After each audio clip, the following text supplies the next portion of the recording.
मित्रों नमस्कार। मैं Neeraj Srivastava, advocate, district court Varanasi UP.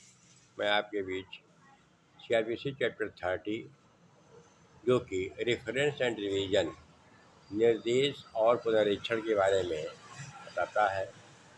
CrPC का चैप्टर 30 जो कि सेक्शन 395 से लेकर 405 तक था, अब बेनेसेस 2023 में चैप्टर क्रम आगे बढ़ गया और इसमें सेक्शन जो है 436 से लेकर के 445 इसका चैप्टर 32 बन गया। इसका सीआरपीसी का 30 था, इसका चैप्टर 32। इसमें 436 से लेकर 445 बेनेस में बताया गया है। इसमें जो है एक सेक्शन का को डिलीट कर दिया है और 400 एक सेक्शन आया था इसमें 404 करके, जिसको कि महानगर मजिस्ट्रेट शब्द आया जहाँ पर, तो उस सेक्शन को हटा दिया, 445 में ही इंक्लूड कर दिया, यानी एक सेक्शन इसमें से घट गया। तो 395 से सीआरपीसी पर हम लोग ध्यान देते हैं। चैप्टर 30 395 से लेकर 405 जो कि निर्देश और पुनरीक्षण यानी रेफरेंस एंड डिवीजन के बारे में बताता है। इसमें 395 में रेफरेंस के बारे में बताता है कि किसी भी सबॉर्डिनेट हाई कोर्ट की सबॉर्डिनेट कोर्टें, सेशन कोर्ट हो, मजिस्ट्रेट कोर्ट हो, अगर किसी अध्यादेश, ला, कानून 141, 142 आर्टिकल में सुप्रीम कोर्ट द्वारा पारित कोई भी निर्णय पर कोई मतैक्य हो, विरोधाभास हो, समझ में ना आ रहा हो, ऐसी बिंदु पर उच्च न्यायालय से निर्देशन रेफरेंस के लिए subordinate court, session court, magistrate court आगे की ओर फॉरवर्ड कर सकती है कि साहब इस बिंदु पर स्थिति स्पष्ट करें, दिशा निर्देश दें।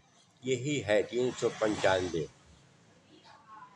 अमूमन कोई सामने दिखाई नहीं देता है ऐसा मैटर, किताब में ये व्यवस्था बनी है कि किसी भी अध्यादेश, कानून, लॉ, एक्ट पर विरोधाभासी तर्क आने पर, न समझ में आने पर उच्च न्यायालय से राय लेने की व्यवस्था यह बताता है 395 सीआरपीसी, जो कि एनएसएस में 436 सेक्शन बना। नेक्स्ट आता है 396 सीआरपीसी का। इसमें उच्च न्यायालय disposal of case according to decision of high court. अगर जब ये रेफरेंस के लिए भेजा गया लोअर कोर्ट से किसी मैटर को किसी बिंदु पर राय लेने के लिए, अब हाई कोर्ट अपनी राय दे रहा है उस रेफरेंस पर, तो उसी के अकॉर्डिंग नीचे की कोर्ट अपना निर्णय स्थापित करेगी, उसी पर बेस करेगी। इस तरीके से 396 हो गया। 397 जो है पुनरीक्षण की शक्तियों का प्रयोग करने के लिए अभिलेख मंगाना। 397 399 397 में calling for record to exercise power revision की स्थिति में 397 में रिकॉर्ड को मंगाने, लोअर कोर्ट के रिकॉर्ड को मंगाने का पावर बताया गया है जब सेशन कोर्ट को जब वो सुनवाई करनी हो। तो 397 ये हो गया, रिकॉर्ड मंगाने की बात बताता है। 398 में देता है कि जांच करने का आदेश देने की शक्ति। यहाँ पर रिवीजन फाइल हुआ है सेशन कोर्ट में या हाई कोर्ट में, वहाँ पर रिविजनल कोर्ट जो है सबॉर्डिनेट कोर्ट को किसी ऐसा आदेश कर सकती है। कैसे इसमें दिया हुआ है कि 203, 204 अगर डिसमिस किया गया हो, कंप्लेंट या सम्मन किया गया हो, तो अब किसी अपराध के अभियुक्त ऐसे व्यक्ति के मामले की जो उन्मोचित कर दिया गया है, अतिरिक्त जांच स्वयं करे या अपने अधीनस्थ मजिस्ट्रेटों में से किसी के द्वारा कराए। जहां रिवीजन में ऐसी रिवीजनल कोर्ट को लगता है कि अब इसमें एडिशनल जांच वगैरह करनी चाहिए, तो वो स्वयं करे या आदेश दे सबॉर्डिनेट कोर्ट को जांच करने के लिए, जांच कर सकता है, या उसे करने के लिए अपने अधीनस्थ मजिस्ट्रेट को निर्देश दे सकता है। परंतु कोई न्यायालय किसी ऐसे व्यक्ति को मामले में जो अनुमोदित कर दिया गया है, इस धारा के अधीन जांच करने का कोई निर्देश तभी देगा जब इस बात का कारण दर्शित करने के लिए कि ऐसा निर्देश क्यों नहीं दिया जाना चाहिए। मतलब रीजन के साथ में ही आर्डर कर सकता है। अगर उसका एक्विटल हो गया, छोड़ दिया गया और डिस्चार्ज कर दिया गया हो, फिर उसको खिलाफ जो है रिवीजन में ऐसा मिल रहा है कि उसको फिर से विचारणा करना चाहिए, तो उसका स्पीकिंग आर्डर आना चाहिए, रीजन के साथ आना चाहिए। तब ये जांच वगैरह या तो वो खुद रिविजनल कोर्ट करे या अपने सबॉर्डिनेट को करे। तो ये जांच करने का एक पावर बताता है 399 रिवीजन सेशन कोर्ट का पावर बताता है। इसीलिए सेशन कोर्ट में रिवीजन पड़ता है तो 399 सब पठित धारा 397 में पड़ता है। 399 में सेशन कोर्ट को रिवीजन सुनने का पावर है और 397 में अभी हम लोगों ने देखा कि रिकॉर्ड को मंगाने का पावर है। 397, 399 सेशन कोर्ट का ये हो गया। 398 हम लोगों ने देखा कि विशेष पावर दिया गया है रिवीजन कोर्ट का पुनः जांच वगैरह करने के लिए। कंप्लेंट वगैरह केस में 203, 204 के बारे में बताया है। तो 399, 397 हो गया। अब आता है सेक्शन 400 अपर सेशन न्यायाधीश की शक्ति। एडिशनल सेशन जज की बात है। अपर सेशन न्यायाधीश को किसी ऐसे मामले के बारे में जो सेशन न्यायाधीश का किसी साधारण या विशेष आदेश के द्वारा या अधीन उसे अंतरित किया जाए। ये ट्रांसफर जैसे सेशन कोर्ट को ये पावर है कि एडिशनल कोर्ट को अपने यहाँ आए हुए रिवीजन को ट्रांसफ़र कर सकते हैं, बस इतना ही है। 401 जो है हाई कोर्ट के रिवीजन की शक्ति, रिवीजन पावर को, रिवीजनल पावर को बताता है। रिवीजन 399 सेशन कोर्ट में, 401 में आपका हाई कोर्ट को डिवीज़न का पावर दे दिया गया। फिर आता है 402 में उच्च न्यायालय की पुनरीक्षण के मामले को वापस लेने या अंतरित करने की शक्ति। इसमें ये चीज़ बताया है कि यहाँ पर मैटर में किसी मामले में एक से या अधिक आदमी हों, एग्रीड आदमी हों, रिवीजन कर रहे हों और कहीं पर उच्च न्यायालय में कोई आदमी चला गया है और किसी न्यायालय में कोई अन्य व्यक्ति जो है सेशन कोर्ट में उसी मैटर को फाइल किए हुए है, तो यहाँ ट्रांसफ़र की बात आती है। या तो हाई कोर्ट अपने खुद सुन ले या सेशन उसे लगता है जो उसी मामले का सेम मामला है, अगर सेशन कोर्ट सुन रही है जो पहले डिसाइड करने लायक हो, वहाँ पर वो ट्रांसफ़र करने की बात करता है। उच्च न्यायालय की पुनरीक्षण के मामलों को वापस लेने या अंतरित करने, या तो अपने यहाँ मंगा लेगा।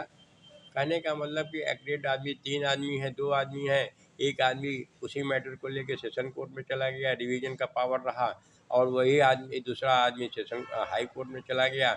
अब ये मैटर सामने आया कि साहब ये रिवीजन वहाँ चल रहा है, एक यहाँ चल रहा है, या तो हाई कोर्ट अपने यहाँ मंगा ले या तो अपने ही मैटर को सेशन कोर्ट में भेज करके उसका निपटारा करावे। इतना ही है इसमें दिया भी है कि जब एक ही विचारणा में दोष सिद्ध या एक से अधिक व्यक्ति पुनरीक्षण के लिए आवेदन उच्च न्यायालय को करते हैं और उसी विचारणा में दोष सिद्ध कोई अन्य व्यक्ति पुनरीक्षण के लिए आवेदन सेशन न्यायाधीश को करता है, तो उच्च न्यायालय पक्षकारों की सुविधा और अंतर्ग्रस्त प्रश्नों के महत्व को ध्यान में रखते हुए यह विनिश्चय करेगा कि उन दोनों में से कौन सा न्यायालय पुनरीक्षण के लिए आवेदन को अंतिम रूप से निपटाएगा। उच्च न्यायालय यह विनिश्चित करता है कि पुनरीक्षण के लिए सभी आवेदन उसी के द्वारा निपटाए जाने चाहिए। तो यही है कि वो उनको यहाँ अपने यहाँ भेज देगा या अपने यहाँ मंगा लेगा, बस। 403 आता है सेक्शन पक्षकारों सुनने का न्यायालय का विकल्प। 403 में है कि प्लीडर के माध्यम से अपोजिट पार्टी को सुनना। हाँ, कोर्ट अगर उचित समझता है तो पक्षकार को पर्सनली बुला सकता है, मैंडेटरी नहीं है, लेकिन रिवीजन में इसी सेक्शन के अंतर्गत कोर्ट कहती है कि आप उनको भी पार्टी बनाइए और उनको भी बुलाया जाए, उनको भी सुना जाए। इसमें लिखा हुआ है, बल्कि इस संहिता में अव्यक्त रूप से जैसा उपबंधित है उसके सिवाय जो न्यायालय अपने पुनरीक्षण की शक्तियों का प्रयोग कर रहा है उसके समझ स्वयं या प्लीडर द्वारा सुने जाने का अधिकार किसी भी पक्षकार को नहीं है। किंतु नहीं है का मतलब है अपोजिट पार्टी को अगर जहाँ पर आया है रिवीजन आया सुनने का अधिकार नहीं है, आप राइट से नहीं कर सकते। यदि न्यायालय ठीक समझता है तो वह ऐसी शक्तियों का प्रयोग करते हुए किसी पक्षकार को स्वयं या उसके प्लीडर द्वारा सुन सकेगा। डिस्क्रिशनरी पावर है। इसी के अंतर्गत जो है अपोजिट पार्टी को डिवीजन में भी पार्टी बनती है और बुलाया जाता है। 404 आता है महानगर मजिस्ट्रेट, जो कि डिलीट हो गया है। इसको हटा दिया गया है। 405 में आता है उच्च न्यायालय के आदेशों के प्रमाणित करके निचले न्यायालय को आदेश को भेजा जाना। तो यही 405 जो है, ये 404 हट गया और वही अब 405 जो है 445 हो गया। तो उच्च न्यायालय अगर जो है या सेशन न्यायालय रिवीजन सुन लिया, कोई निष्कर्ष निकल गया, तो अपने आर्डर की प्रति सबऑर्डिनेट कोर्ट को भेज देगा। इतनी ही बात है। हम लोगों को ध्यान देने की बात यह है कि 395 रेफरेंस की बात आती है। जब किसी सबऑर्डिनेट कोर्ट को किसी लॉ एक्ट, अध्यादेश, कानून या विधि व्यवस्था, सुप्रीम कोर्ट जजमेंट पर किसी पर दुविधा हो या मतैक्य हो, विचार स्पष्ट ना हो रहे हों, व्यू क्लियर ना हो रहा हो, तो राय लेने के लिए सुप्रीम कोर्ट भेज सकता है मैटर को। अब इसमें जो है 397, 399 जो है हम लोग जो रिवीजन करते हैं, क्रिमिनल रिवीजन करते हैं, वो इम्पोर्टेंट है।